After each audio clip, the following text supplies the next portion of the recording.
And welcome back to Dame Fortune's Wheel, DROPM78 Tarot Challenge. And for Tuesday, March 3rd, that was day 62 of the challenge, and we had number 5, the Pope, representing faith. And Houston gives us an image from the Conver deck again.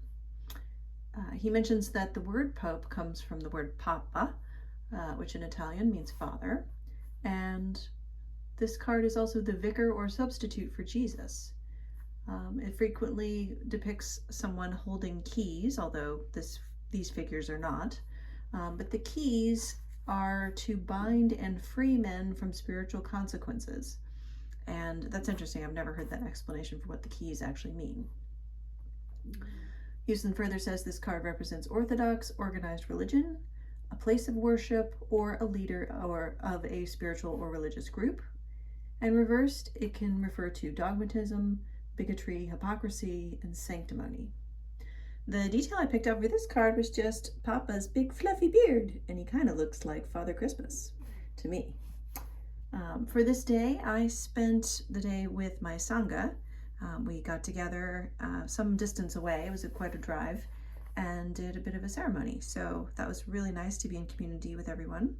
And, you know, we were following a set way of doing things. So it was organized religion as opposed to free-for-all.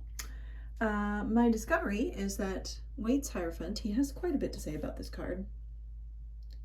But he says basically that it means the one who teaches or conveys religious practices.